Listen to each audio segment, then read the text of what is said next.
This Steve Jones Show podcast is now loading. The Steve Jones Show podcast is presented by Sunbury Motor Company, Purdy Insurance, Brewers Outlet, and NIL Game Changers.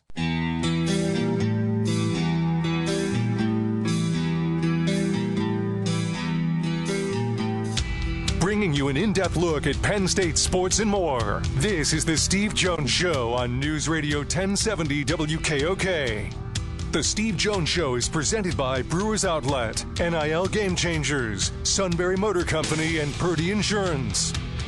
Now, from the Sunbury Motor Studio, here's Steve Jones. Final Half Hour brought to you by Brewers Outlet, Reagan Street in Sunbury, the beverage supermarket.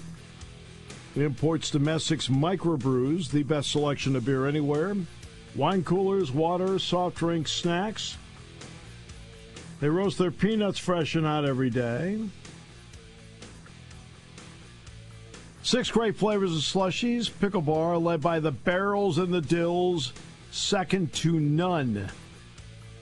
All at Brewers Outlet, Reagan Street in Sunbury, the beverage supermarket. Brewers Outlet, Reagan Street in Sunbury, the beverage supermarket. So do we have Dennis yet? We do, sir. Well, that's great. And Dennis Dodd, we welcome you back to the show, sir. Welcome. Steve, how are you? Doing great. How interesting is it always to be around the Deion Sanders show when he gets the opportunity and the world gravitates toward him? I'm kind of done with him in that's what I wrote yesterday, sort of like, okay, now we have a track record. Going 27-6 to Jackson State is one thing. Great, FCS. 4-8. You know, at one of the greatest Septembers ever, but then lost the last 6, went 4-8. At some point, you know, substance is going to have to overcome flash. So, and that'll come real quick. His players yesterday were his son, Deion Sanders, at Big 12 Media Day, where I just came back from, was saying everybody that plays us, it's their Super Bowl. Really? 4-8? Not quite. So, no. Yeah, he's going to have, at least in the eye of public opinion, I'm not speaking for Colorado fans, but you know what I'm talking about. You know, 4-8 is not going to cut it. 4-8 makes you the homecoming game. All right. Yeah. I mean, seriously, like, we're everybody's big game. No, you're the homecoming game. Right, right. But Brett Yormark, who is aggressive, flamboyant at times, where does he stand on where the Big 12 is, and how closely does he take a look at the ACC situation? Oh, I think he was purposefully saying on Tuesday, we're open for business again. We are clearly the third best conference. That was a shots fired at the ACC. I think he's willing to do anything and everything, from Florida State as a single to whatever's left to the ACC if Florida State finds a home, which, by the way, they don't have. That's one of the biggest questions going forward. They desperately want out. I think they're going to get out. It's just a matter of a monetary negotiation. But I've talked to several people. They don't have a home. The Big Ten doesn't want them. The SEC doesn't want them. The Big 12 would take them, but I think the fans would revolt if that means anything. But, yeah, it's going to be interesting. It is going to be interesting because when I was down in Florida speaking to a couple of Penn State groups, I was asked about expansion again. And I said to the group, and I knew where it was coming from. I was speaking in Florida, so I knew we were talking about Florida State. And I said, don't you want to see how 18 works? I mean, there are logistical nightmares with making – nobody's made 18 work yet because nobody's had 18 yet. And I think that's something that people don't take into account. You have to figure out how to make it work first. Yeah, no, I think that's how those commissioners feel. You know, at some point, and my slide told me this long ago, the late, great SEC commissioner, Mike Slice, but once you get past 16, it's not even a conference anymore. You know, you're just taking care of a corporation. And I think I figured out with 18 teams, each team misses 7 of its conference mates every year. So you can, random scheduling, you can end up with the toughest schedule on earth, which Florida has these next 2 years, or have a real easy schedule and win 11. It's just a roll of the dice. So yeah, they got to see how this works. Travel, don't forget the minor sports are involved here too. That's right. I know in the case of the Big Ten, I don't know if they've, had a concrete discussion about it. They're just going to let them, travel 3,000 miles to play games. I did a note earlier this year, real quick. UCLA football, because they're playing, at Hawaii, at LSU, Big Ten, will travel not the equivalent of 92% of the distance around the earth. Cal will travel 89%. If anybody cares. I don't think they do, but if anybody cares about the students. Yeah, I mean, it's amazing that the amount of travel they'll have to do. Yeah. And, for example, the longest trip is not Rutgers to Los Angeles, it's Rutgers to Seattle. And people don't take that into account. When car repairs get difficult. Well, I just don't know. Me neither. We get good. Sunbury Motors. More than quality new and used cars, Sunbury Motors specializes in complicated auto repair diagnosis.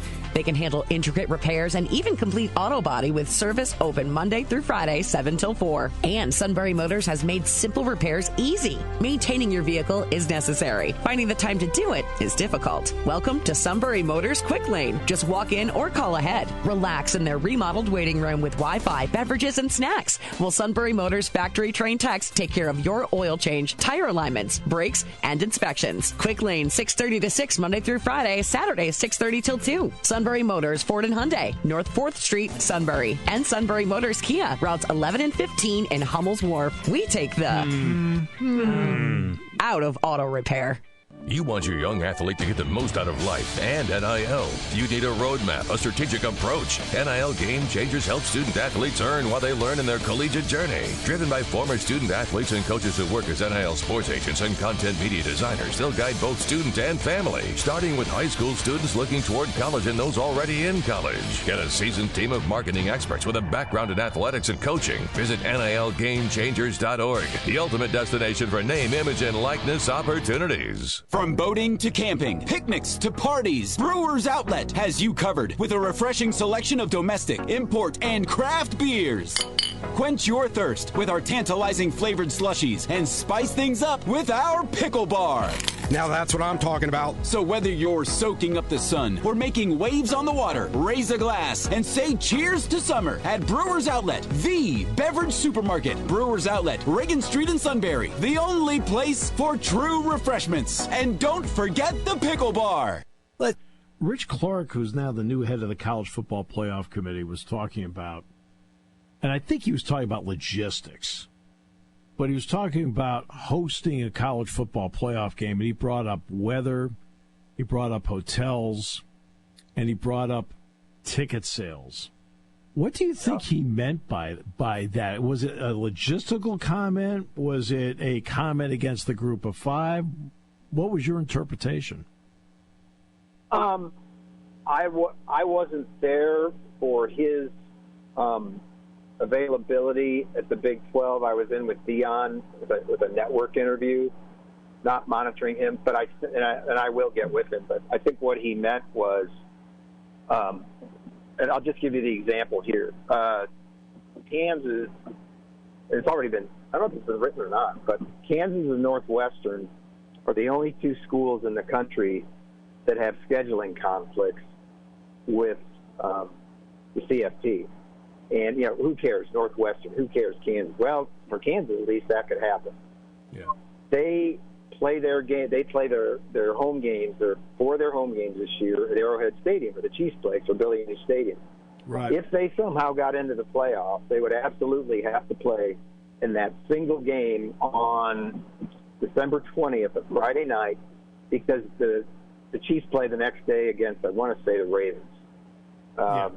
And that would be the only time they could play. And there's going to be more of that as we go through this. There are things you don't see. But I think he was talking about that. By the way, early returns on this guy, unbelievable. Plugged in, great ideas. All right. Thought things that you and I sit down with him. I think he's great. Hey, good. That's good to hear because I haven't had a chance to ever talk with him, so that's good to hear. Yeah. You talked about parity in the Big 12 being the potential strength for it. What was the sense you got from the coaches as to how closely grouped near the top some of those schools may be football-wise? Well, since they haven't played yet and they lost Texas and Oklahoma, I think you've got the answer. We don't know yet. Utah's favored, and they should be. I think Utah's going to be a national power to come out of this league. But that's my opinion. But right now, it's Utah, Kansas State, Oklahoma State. Any of them could win. And my point in that story that just got posted this morning, I think. Yes. My point in that story is that these 16 teams are like the island of misfit toys, and I mean that in a good way, because they are 16 teams that nobody wants in realignment right now. And I mean that in a good way, which means security. That's right. Which means they can build something. You know, it's not the conference it was without Texas and Oklahoma, but hey, look at Oklahoma State where Mike Gundy's been there 19 years and won 166 games, or Utah. Kyle Whittingham they're one of the most physical teams in the country. Could play in the SEC or Big Ten easily, I think. Oh, yeah. That's gonna be a good story. So that's what I meant like that. And the bigger picture, it's going to be fun to see who comes out of there because somebody's got to win that league, and whoever wins it is going to be in the playoff playing for a championship. And that team probably has never done anything like that before. Utah hasn't. Kansas certainly hasn't. Kansas State hasn't. So that's going to be fun. Yeah, and of course I did the Rose Bowl with Utah, and I saw enough tape. Yeah. They play like a Big Ten team, and they've got a quarterback with the guts of Cam Rising. Was he in his 17th, 18th year? No, I'm just kidding. Seventh year. Steve, he's so old. Remember the big story last year where Utah players all got pickups? Yes. Wasn't that Utah? Yes, it was Utah. It was Utah. Yeah. He's so old and plugged in on NIL. He's got his own better car deal. He doesn't need the deal where every player on the team gets a car. He told me that yesterday. He's got his own deal.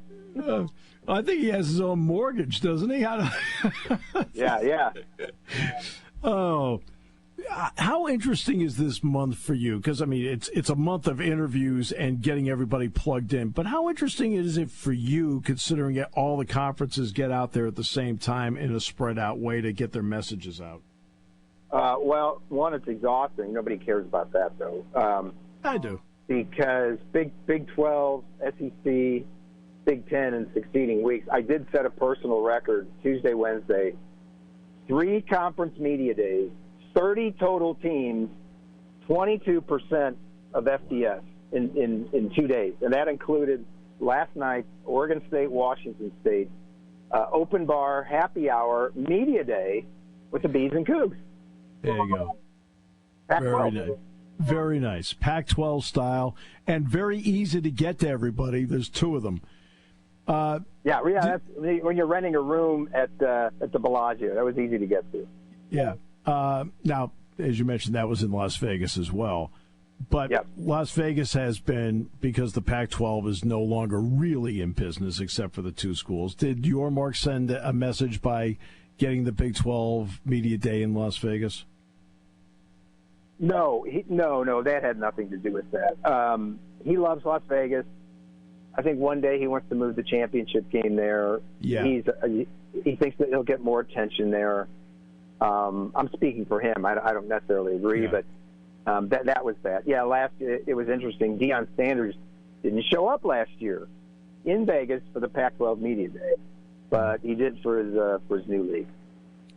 Well, in fact, that's what was actually what I was alluding to, the message part. Hey, we'd like to have the championship game here one day. I mean, that's... Yeah, I think so. Yeah, I do. Yeah. It's here. I'm back home in Kansas City. It's a tradition here, and he personally really likes it. I don't think he's going to move it anytime soon, but I do think And Dallas has been great, but Las Vegas, he loves the glitz. He loves he loves the showgirls because he had showgirls meeting us as greeters. The unwashed media coming in. Big Ten has a couple of security guys. Right. Yeah. Where's your ID? Yeah, exactly. He's got showgirls. Right. They got the two guys Rodney Dangerfield brought over in Caddyshack to get money from Ted Knight. Yeah. Hey, Rocco, help the doctor find his wallet.